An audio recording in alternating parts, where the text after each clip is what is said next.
Hey, board gamers, BJ from Game Gumbo here, back in the breakfast, this time taking a look at a really cool tableau building game called Castle Combo. Let's get right to the table. I'll show you what it's all about.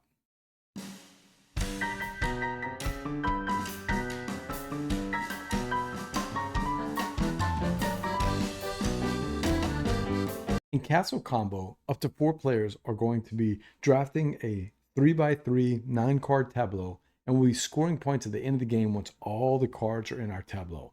During the game, those cards could give us some advantages, but we're really also looking for making sure that each of them score hefty points by the end of the game. The game is very simple. On your turn, if you want to, you can spend a key to move the messenger from either the village or the city lineup of cards. That's optional. And then wherever the messenger is, you can draft one of those cards that you see. Each of the cost of each of those cards is in this gold little symbol right here. So we're going to start out with 15 coins, and we'll have to spend all that. But hopefully some of the special powers in these cards are going to give us some money back and maybe even some keys if we got a chance. We're also looking for that bottom there because that's the points. Those red things are the points that we're going to score at the end of the game.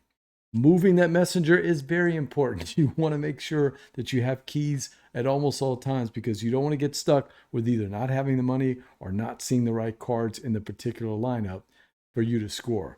The scoring can be a little convoluted from the standpoint that there's 9 ways and you're trying to track all those things in your head. It also comes a little bit of luck because maybe the cards that you need don't come out until you need them later on.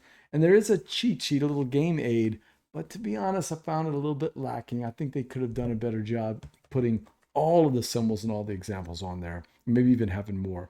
Other than that, the production is fantastic. The cards are solid. The messenger is big, bright, and beautiful. The cardboard coins are chunky as well as the keys. And there's just something really cool and crunchy about trying to place those cards in the right spots, getting that synergy. The synergy comes from the fact that a lot of the cards are either engine building, like some of these cards will give you a reduction in the price of the cards that you're going to build. Some of these cards are really looking for spatial awareness, like this one is looking for character cards in certain spots. Others are looking for colors of shields. And so it's that puzzle of, oh man, I really want this card, but it's going to mess up this other card later on. I got to be careful with that. And then also there's the strategy of moving that messenger. Some of these cards here have little icons on there showing you that if you draft that card and put it down here in your tableau, you're going to have to move the messenger in that fashion. So if it was up here, for instance, and I drafted this card, it would have to be moved down. So lots of thinkiness, lots of randomness, but the game only takes about 30 minutes and it plays, 2, 3, or 4 players just the same as if you're playing anyone. There's not a lot of downtime to it. All right, that's a quick look at Castle Combo, a great little tableau builder that we've been playing at conventions.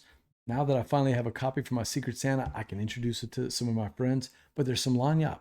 There's an expansion coming out called Into the Oubliette, and it's got more cards, and it even twists the mechanics a little bit, so I can't wait to check that one out. Until next time, c'est le bon temps roulé.